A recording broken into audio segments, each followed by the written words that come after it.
You're listening to the Business for Good podcast, the show where you'll hear inspirational stories about companies making money by solving some of the world's most pressing problems. I'm your host, Paul Shapiro, and I'm glad you've joined us.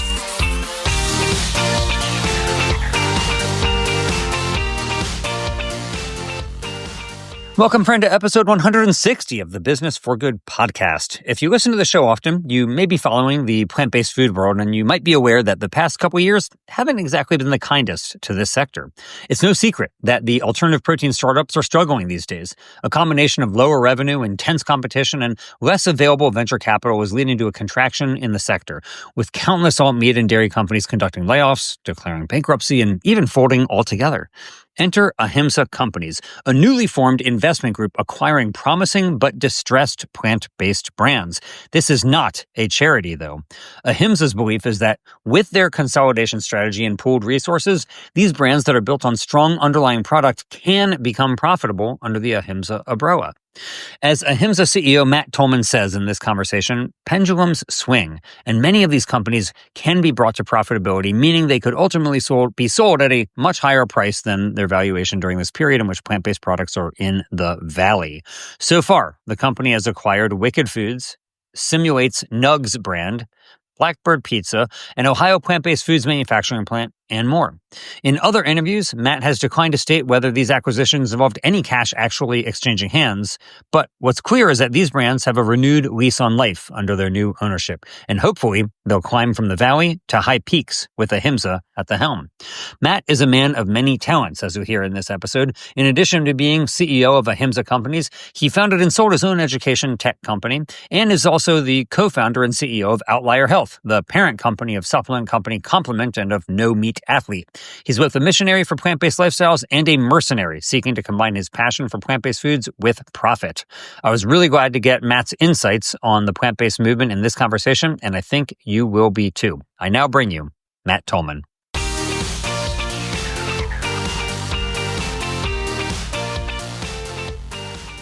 Matt, welcome to the Business for Good podcast. Thank you so much for having me, Paul. I really am grateful for you sharing your stage with me so I can share a little bit about our mission. I am so excited to be talking with you. I know that you have a long history, though, as one of the progenitors of No Meat Athlete. And so as somebody who has benefited tremendously from No Meat Athlete, I want to say thank you, because I used to be like really into long distance running. It's not really part of my life now, but it was for a long time. And Matt Frazier was a big inspiration for me, and I was happy to meet him and host him for a talk one time. And so I want to say thank you for all the lessons that I learned from No Meat Athlete.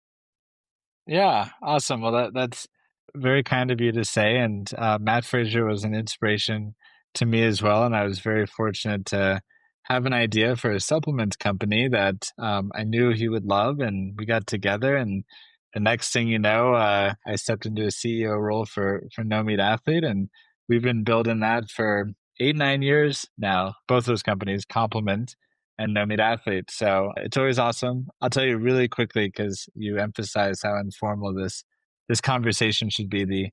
The weirdest thing that's ever happened to me is I was on an airplane. Of course, I was on the phone, because that's how you get onto an airplane in my life. And someone stops me and says, like, "Are you Matt Tullman from No Meat Athlete?" And they actually recognized my voice from the podcast. And I was like, what are the chances? So it's a funny thing. So awesome to hear. It's always fun to hear that we've touched someone's life. Yeah, indeed, mine for sure. And we'll link to No Meat Athlete and a compliment in the show notes of this episode for businessforgoodpodcast.com, so people can learn more about it. But what was the genesis for you, Matt? Like, you became the CEO of No Meat Athlete. Obviously, you must have been a No Meat Athlete yourself and a business person. So what happened that you came to be interested in meat-free living in the first place? Yeah. Well, I was almost No Meat Athlete from an early age, because I lost a loved one to cancer. And that was a very eye-opening experience, because he was given a terminal cancer diagnosis. And they sort of, the mainstream medical establishment said there's nothing for us to do for you. And so they sought alternative modalities of healing. And one of those was a raw vegan diet. And he found tremendous success, because our bodies are healing machines. And if you stop dealing these constant blows, right? The toxins and some of the carcinogens and not to mention some of the things that we think are okay, like, refined sugars. Like if you bring your body back to a state of healing, you can actually do a lot to address things like cancer. And certainly I don't want to get into any of the woo woo, but that was my exposure, which really had a profound effect. And I was back in high school, so it's been some 20 years since I've been meat free. I wasn't vegan or anything like that, and one thing led to the other, and I had the opportunity to sell my first company, which was in education technology, and go and support a loved one in what would become end of life care. And being with someone dealing with heart disease and being with them through the end was sort of that aha moment that really kind of transported me back to what I was exposed to with that first brush with death, if you will. And that was all I needed to say, I think one of the most important things we can do is invest in preventative wellness and really think about, the lifestyle that we are leading and how it can either promote healing and really kind of allow us to thrive, or it can unfortunately, kind of tear us down. And over time that wear and tear, manifests in these chronic diseases that we see growing. And so that's when I decided to use my time and treasure and really make it my mission to spread this plant-based gospel, which, as you brought up, I've been so fortunate to do from the platform of No Meat Athlete as well as Complement, and now more recently Ahimsa Companies, which is our effort to promote these plant-based foods more than just the media and supplements. Yeah, I want to get obviously into Ahimsa and what you're doing that way. But I do want to ask, you mentioned, you sold your first company, this education technology company, right? So, that means that you started a company and you exited it. What happened that you decided that you want to start a company? Like, what was the story behind the decision? Many people have ideas, but very, very few people are ever going to take the leap and start their own company. So obviously you had the entrepreneurial bug. What led you to do that?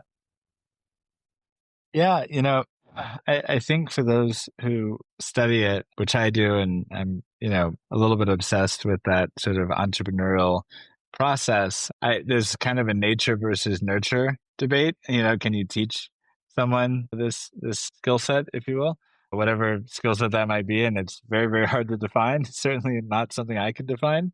And I think if I look back, I've always just figured out ways to create value. Selling water bottles to maintenance crews at a nearby golf course when I was growing up, figuring out just ways to make money. And that manifested into, building things, teams and organizations. And I can look back and through college and, right out of college, I just had a predisposition to finding problems and trying to bring people together to solve those problems. And I was really blessed that I got noticed by a gentleman putting together a venture capital fund. At that time, I couldn't have told you anything about venture capital, could not have spelled the word entrepreneurship. I probably still can't spell the word entrepreneurship, but it was an incredible opportunity just to have a lens, an aperture into that world. And, I started pitching my own ideas, and, the rest is history. Nice. Nice. Well, congratulations on your first exit there. And now you are working with other companies if they want to exit. So I want to get into that because you have been doing quite a lot in the entrepreneurial and the plant based space for a while. But there's this new entity, and very few people had even heard of it until very recently. This new entity, Ahimsa Companies. Now, for those not familiar, Ahimsa is the Sanskrit word for non harm or non violence. And so this is a company that has been formed for the purpose of trying to help other plant-based companies survive. Am I correct about that? It seems like that's what you have said in other interviews, that you want to help companies survive, right? That there's this contraction in the plant-based space, and you want to make sure that the good companies, the companies that really have something that you think is worth extending, that maybe they're going to be doing much better in the future, and so it's better to acquire them now. Is that an accurate assessment of the thesis? Yeah, I think that's certainly fair. I would probably describe it a little bit more. We are a mission driven but for profit entity. So it's not just about saving all the companies. I wish we could. I wish we could. The worst. the worst part of my job is having to, tell an entrepreneur that we're not going to be able to extend their runway, which kind of brings me back to the origin story. We looked at the market, myself and a group of co-founders, and notice that we've spent billions of dollars collectively as a community of investors. We spent billions of dollars over the last decade developing these awesome technologies, great products, teams. We've bought into stores for distribution. We've paid those slotting fees. Unfortunately, for a variety of reasons, like many of which macroeconomic, some inflationary, right? We've arrived at this point where the capital markets have essentially dried up for consumer goods, particularly plant-based consumer goods. It's a really, really tough market to go raise money and so as you said, we're seeing a lot of companies who have spent a lot of money to create great teams, great products, some distribution, and we have the opportunity, the privilege to in some cases extend their lifespan, and bring them under the Ahimsa Companies umbrella, and hopefully give them a new lease on life and a new sort of mandate, right? One built around really solid unit economics and frugality, right? A focus on profitability, because I think that's what's been missing in many cases from the last 5 years of very frothy, largely venture capital type markets. Well, I'm very eager to delve into that more, Matt. But before we get to that, I want to ask you, how did Ahimsa come about, right? It's a collective of a variety of investors who are pooling their capital together, and they made you the CEO. Yeah, that's close enough. I think. I mean, is there one No, LP? look, I think, I was invited to take a look at a particular company, and they were evaluating, whether or not to put more money in, and I was just advising as to kind of how I would approach it and some of the things that I was seeing. And that snowballed, that conversation just organically led to, hey, how would you build, this up? And there are more of these companies. So, let's talk about what a strategy would look like. And, our strategy is really predicated on those two things, right? One is sort of a macro trend, which is there's a lot of companies who are in need of financing, right? They've reached the end of the runway. We're in an incredibly privileged position to have access to capital that's mission aligned. And then we have this other side of our strategy, which is really around consolidation. And so just to speak on that for a moment, our thesis is that it's very, very difficult for a new food company to scale past 10, even 25 million in revenue. And that's because, most of these companies right off the conveyor belt, so to speak, is starting off kind of at a 50% gross margin, if you will. And then if you're net of trade spend and other deductions, best in class, you're maybe in like that 20 to 30% gross margins, right? So before you even start running the business, right, like most of your revenue has gone into ingredients, labor costs for production, grocery store fees, distribution, freight, packaging, all that stuff. It leaves quite a you know quite a small share to actually run the business, right? And to say nothing of R&D and marketing, which is critical for these food companies. Yeah, you have accountants, you have legal expenses, you have all sorts of operating expenses that actually allow that company to grow. And so as we looked at these businesses, it just became abundantly clear that you need to reach a certain scale to make that work, to make a food business work. And I think that's probably somewhere between 25 and 50 million before you can really look to generate any reasonable amount of EBITDA. And so, as we kind of looked at these businesses that range between, we're looking at incubation. We have some R&D going on for a whole chicken breast, which I can speak to. And so we're looking at zero revenue today, all the way up to call it 25, 35 million in revenue. And I think by consolidating those and building a best in class operating team, you really have the opportunity then to create a sustainable business that can nurture these brands and hopefully take them to their end point. Okay, so let's get into, you alluded to this contraction in venture capital availability for plant-based brands. Certainly true, right? In 2021, the money was free flowing. Today in 2025, certainly not. Although it does seem to, there are some deals getting made, but a lot of a big slowdown. Valuations for the companies are way down. You're seeing lots of companies fail, go under altogether. It's not just that venture capital is drying up. You're also seeing revenues, so like total dollars spent on plant-based meats go down. What is your theory as to why this is? Why was this such a hot market 4 years ago, and now it's much less so?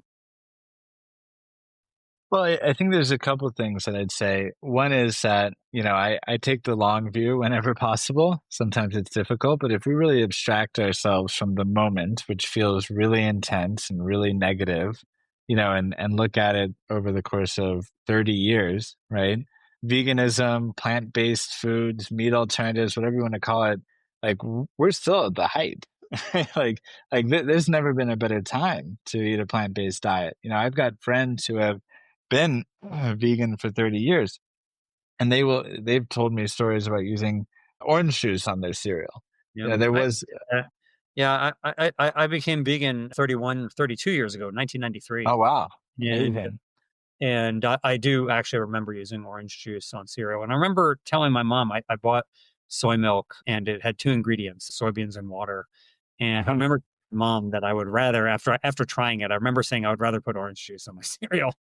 But The uh, irony is that it's like that saying, right? The more things change, the more things stay the same, right? Like we peaked out of this like hyper processed milk, and now you see people going back to just soybeans and water. Like, we're, well, we're back to where we started.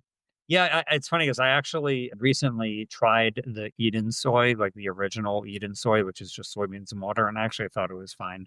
And, it doesn't taste like milk at all, obviously, but it tastes fine, and actually, it's really high in protein too. So that was a nice plus. But anyway, Matt, you're making the case that you think things are cyclical and that things are going to look up for plant based meat in the future, which I agree with that assessment. But why do you think we're in this part of the trough right now? Like Yeah. what led to the slowdown? Well, you're right. I do think things will look up, and I'll just make one more comment on sort of the long view, which is sometimes I remind myself that like 100 years from now, like do we think we're going to be looking back and saying it was normal to eat, some 66 billion animals a year and to be cutting down the rainforest for grazing land and like decimating ocean ecosystems, right? Like all that, like no, I think it's kind of crazy. And so to answer your question in a reverse way, like I do think pendulums swing, right? And that, we swung a little bit further and sort of poked the bear, no pun intended. There are very, very large and entrenched industry interests that, if you start to take any meaningful market share, if it appears even that you're going to take a meaningful market share, right? Like you're going to provoke a response. And I think that there is some truth to the criticisms of many, call it meat alt products. I think that's one of the reasons why those criticisms have resonated so much in the mainstream population.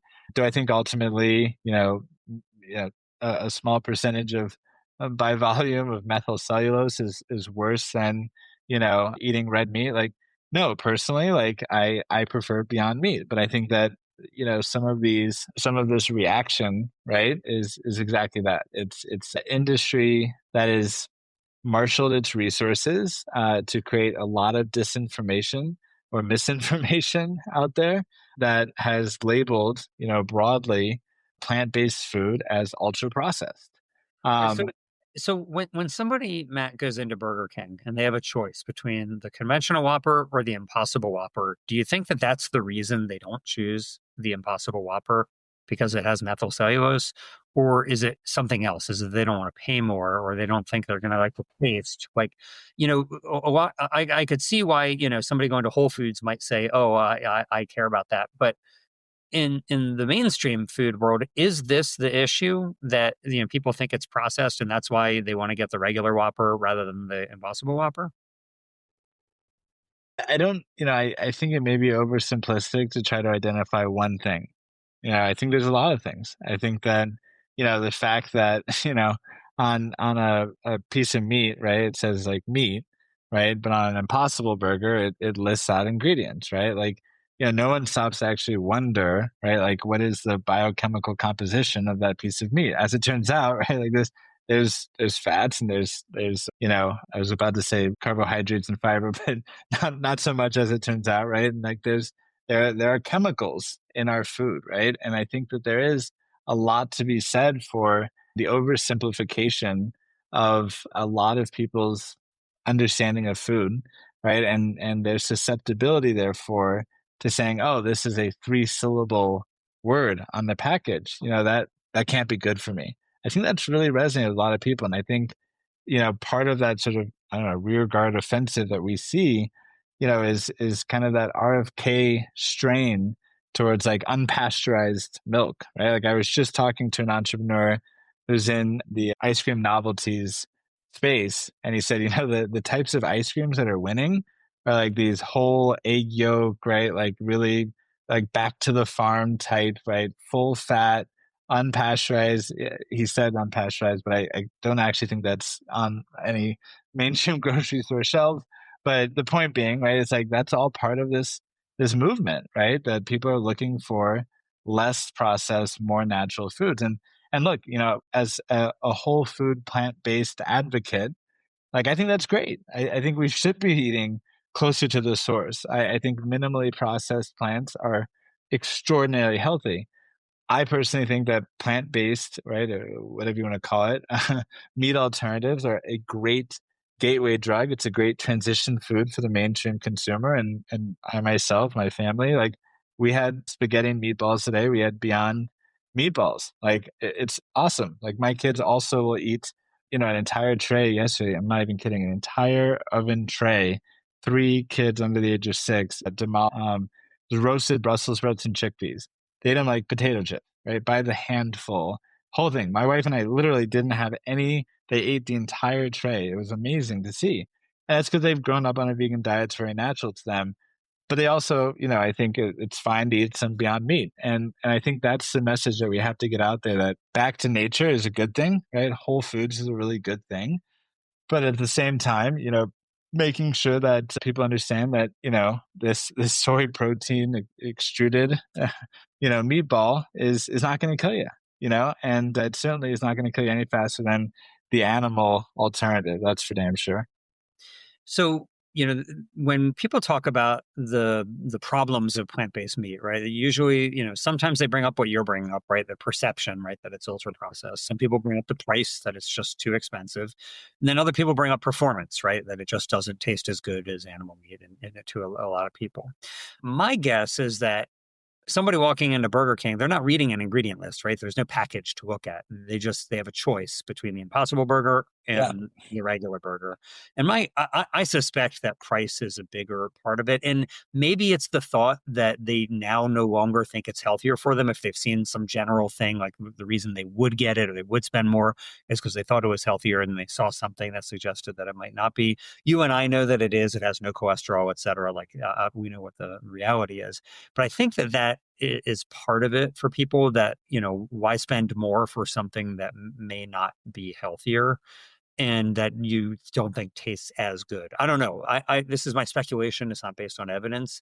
Yeah. But if you think that the processed food claim is the real concern, is the cause of this drop, what's the antidote, do you think? Is it beyond switching from canola oil to avocado oil? Or is it switching to mycelium, so you have whole foods rather than isolates like soy protein or pea protein? What's the antidote that will bring this category back up to the peak from the valley? Yeah. Well, I think it's very well said, and just to reiterate, I don't think it's that there's a single reason. I think price parity is really, really important. I think lobbying efforts, because we all know that like the price you pay for a piece of meat is not actually the cost of that meat, right? Like we all, there are externalities that are not accounted for. We're all subsidizing it as taxpayers. I totally agree with you. I think performance, as you say, taste, texture, really, really important. All of those things we have to meet at that, no pun intended, we have to meet it, and be competitive on all of those fronts.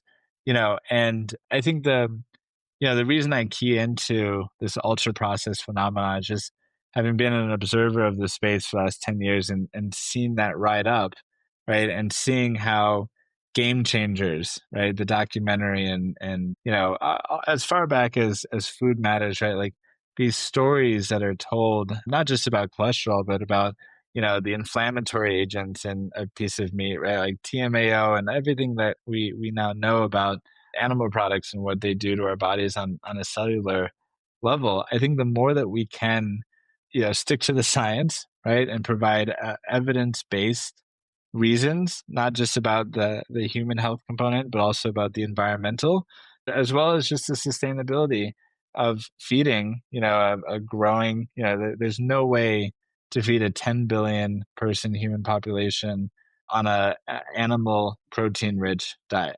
There's just not enough land and arable land and clean water to do that. It's highly resource intensive.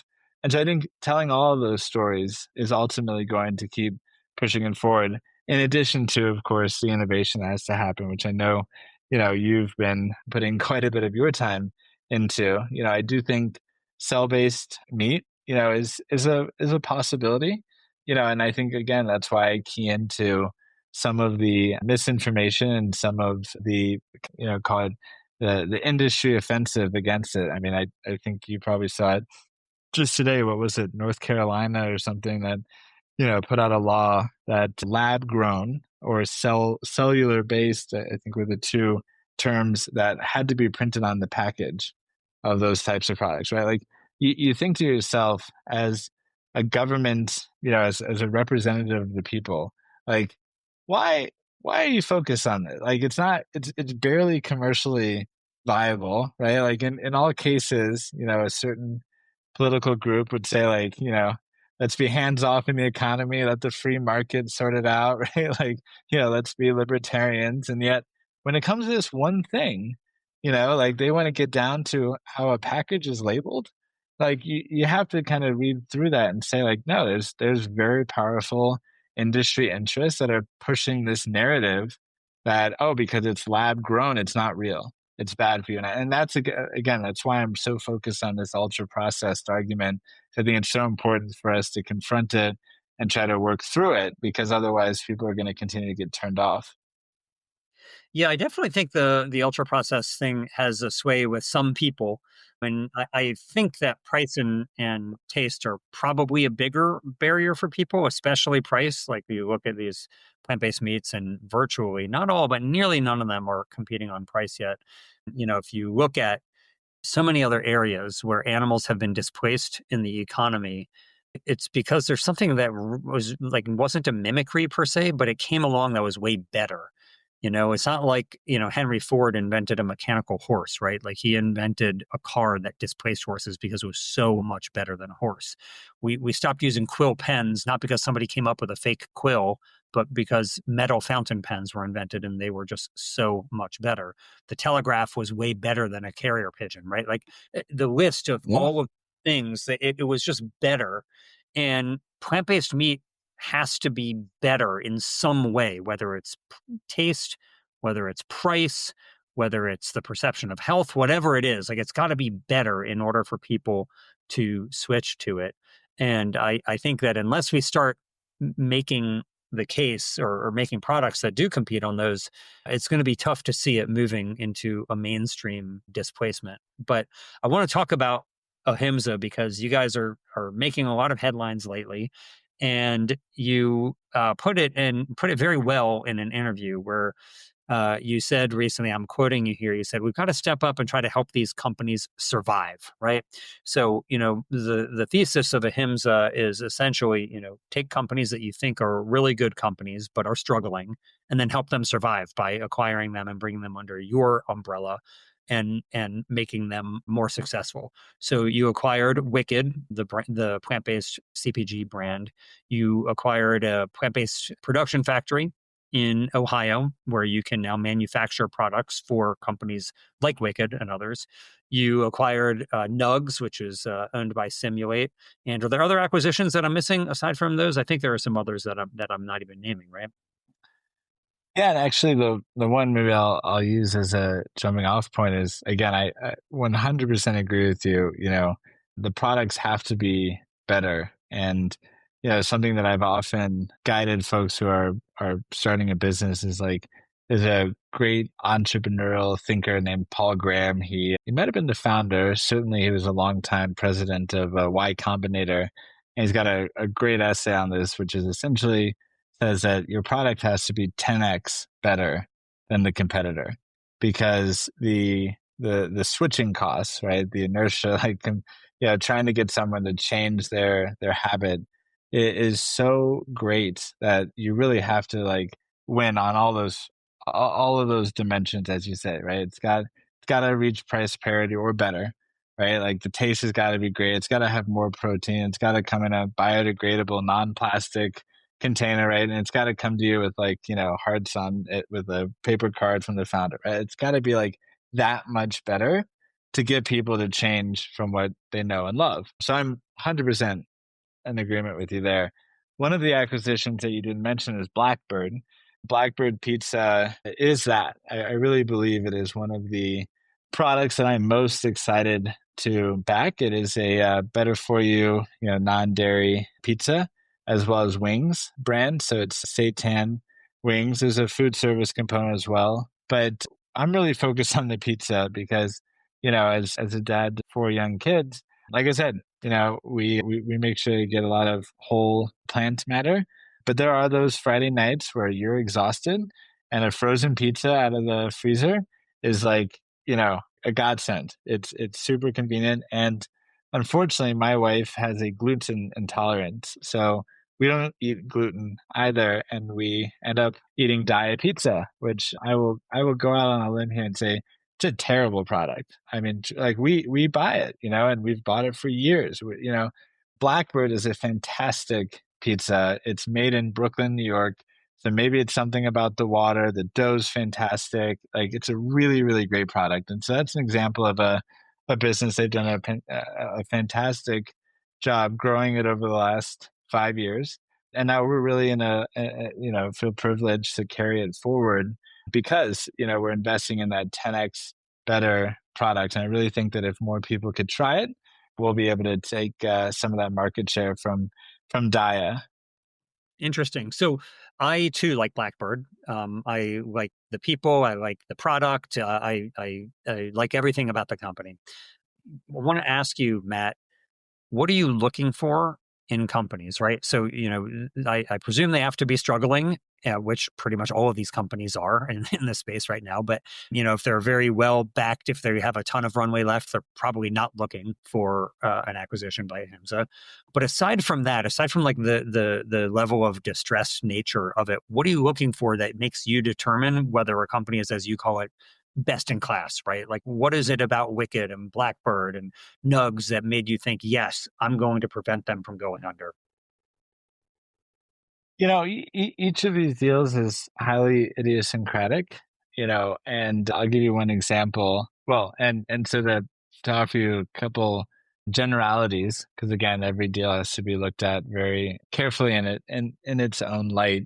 But you know, a couple of things that you look for in any investment, which is great people and a great product, right? You know, and depending on the stage at which the company has reached, you know, the people, you know, might be more important than the product or vice versa, right? At an early stage company, it's all about the people, right? The product will change a million times. You know, at a later stage company, maybe there's some product market fit. You know, the people may have less to do with its success at that point than the product. But I got to interrupt you and just say yeah. I have thought this so many times. Like for these early stage companies, is like people are definitely betting on the jockeys, not the horse. And I've often said like that's when you really want key person insurance for your founders. But as the company matures, the founders become far less important in my view. And it's not to say that they're not important. And you know, you're going to have some like Ethan Brown who are going to be there, and they're going to be there even through the IPO and more. But at some point, I have thought like, you know, the product becomes far more what people are betting on than the people. Totally. And probably nowhere else more than in the grocery store. You know, I think again, everything's so kind of case specific. I'm certain there are industries, a business to business type consulting play, right? Where like that founder is, immensely important through all life stages. But with food, I totally agree. At the end of the day, yeah, you need a package that stands off on the shelf, right? To grab that attention. You have to be, as you pointed out, right, at the right price, or else, doesn't matter who you are. Like you're comparing these two things, and one's half the price. It's always going to hurt you, and then you have to have, a great product that ultimately drives the consumer to make the repeat purchase and to develop that habit and to become a staple in their household. And the founder is much less important. I think, as you say, once you reach that product market fit and you have so much of the operation that just becomes kind of a machine, if the founder does its job, of course. But I'll speak to one, which is Simulate. Incredible founder, awesome people there. As it turns out, we really were investing in the future of a technology called fiber spinning. And that's because most plant-based meats today are some form of high or low moisture extrusion. So essentially you're taking the raw ingredients and you're putting it through a combination of water and pressure, and amazingly, right, I think we take for granted, out comes something that looks and feels a lot like meat. Again, it's all relative to those of us who have been vegan for 30 years like you. If you're comparing it to a firm tofu, right, like this is a lot like meat, and it's an amazing process that we take for granted. But I digress. That is like the state of the art, right? And that is, largely how all of these meat alternatives are made. Certainly the ones that are mass produced on our local grocery store shelves. We're really excited about a different technology, which is called fiber spinning, and essentially it's using principles that you would find in the textile industry to pull these threads of protein. I'm not sure if you're familiar at all with it, but it's a really incredible thing to see. And it's essentially winding these threads onto itself, right? And creating this fibrous, tissue like structure, much as you would find in a human or an animal muscle, right? And so it tears that way. It has a lot of the same qualities in terms of mouthfeel, and we do believe it's at 10x better. In fact, Simulate's product, which was available direct to consumer, we're tweaking a little bit and making it a little bit more ready for prime time and retail rollout.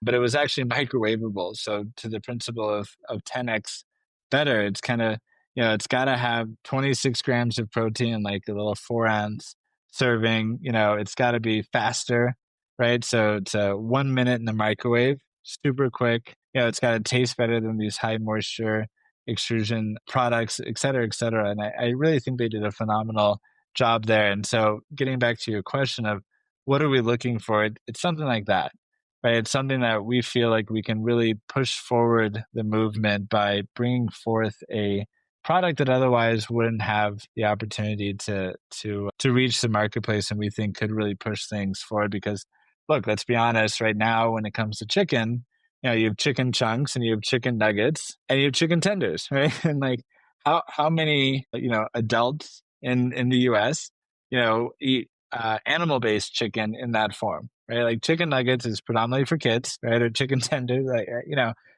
people are eating chicken breasts. That's the food ingredient that goes into all of these different recipes at homes, right? It's seen as being healthy, and so we're really really focused from an impact standpoint of how do we bring a chicken breast to the grocery store shelf to bring that alternative to the masses, hopefully in a 10x better way. Yeah. Yeah. I think that is true, that we need to get better at mimicking some of these other products that aren't just like, ground and formed nuggets and so on, for sure, or burgers or sausages and so on. And I am particularly enthusiastic about the opportunity for fiber spinning and of mycelium fermentation, which I think offers a lot of real benefits on this as well. I think some companies do it better than others. There are some mycelium products that I really like and others that I don't like. But I do think, like, as a whole food, like, it's a really promising technology. But let me ask you, Matt, like, you're buying low, right? You're buying these companies that are struggling at a time when you're helping them to survive. What's the strategy for selling high? Are you looking to have these companies to sell these companies at a future date? Do you want them to IPO? Like, how will Ahimsa actually get a return on these acquisitions? Yeah. I can't tell you the number of times investors in different companies have asked me a version of that company, and I demur every time and say,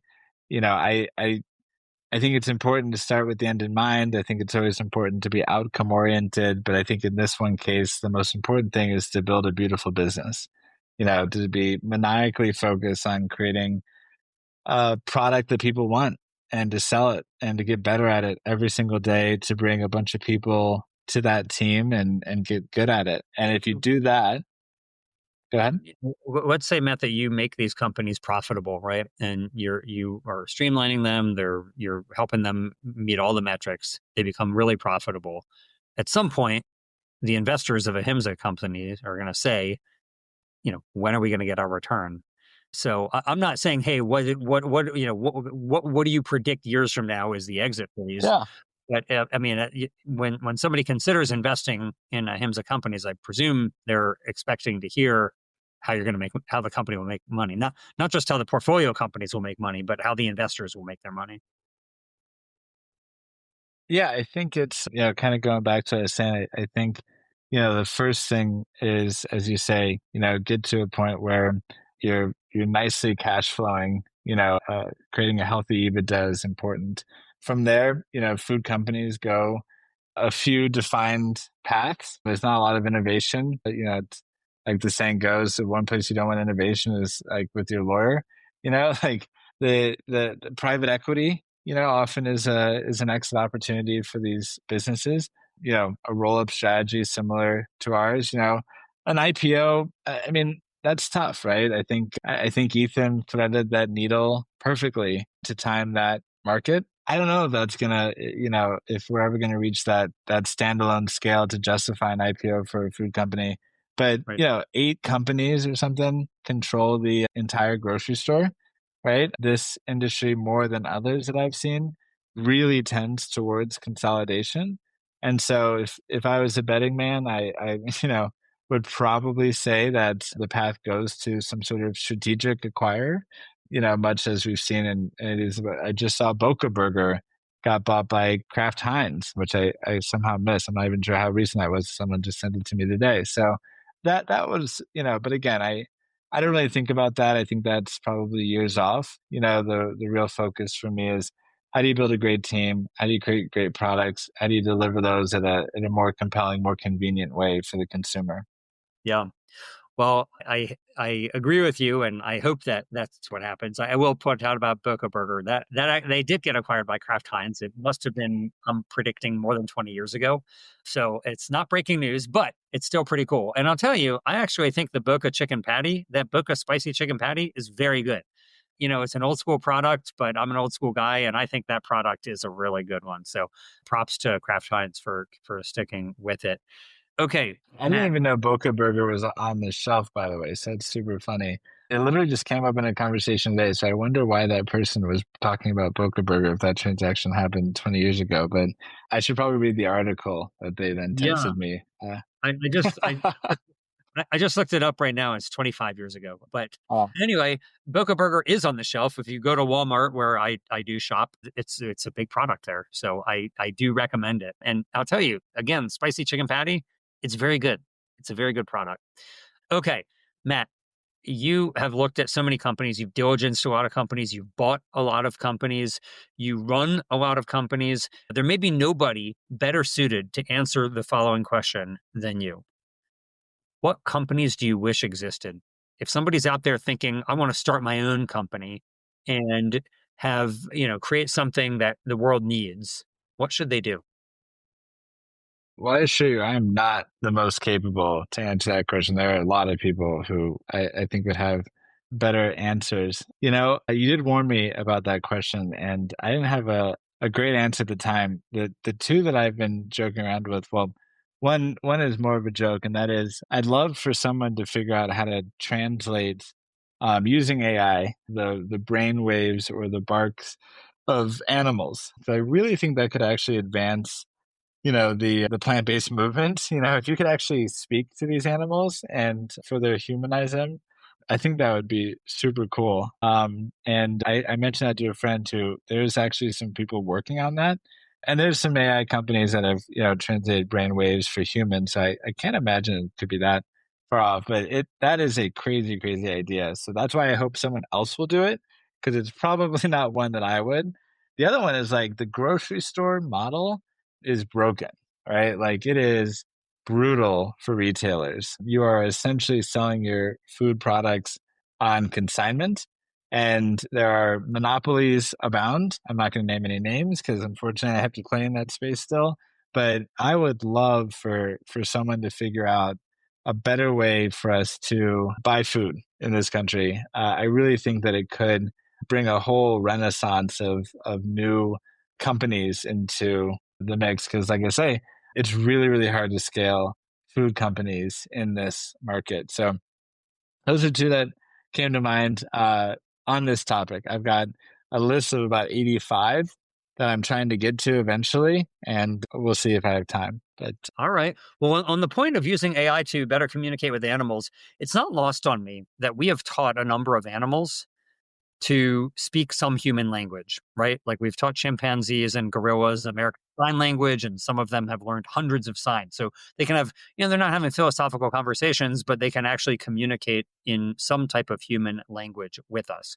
But we've never learned a non human language. Right, like we've never learned, and there are some examples now where this is starting to change. Like with prairie dogs, we've started to decipher what some of their words are and understanding they even have regional dialects and so on. It's very interesting. And so we can try to understand like when they're saying human or snake or hawk or whatever, we can understand that. And so we're just beginning to understand some of the words that they are having, but we've never been able to communicate with them in their own language.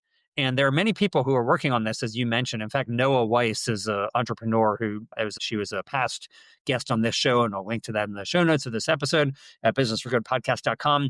But she's working with some folks who are also doing that with whales and so on. It's very, very interesting.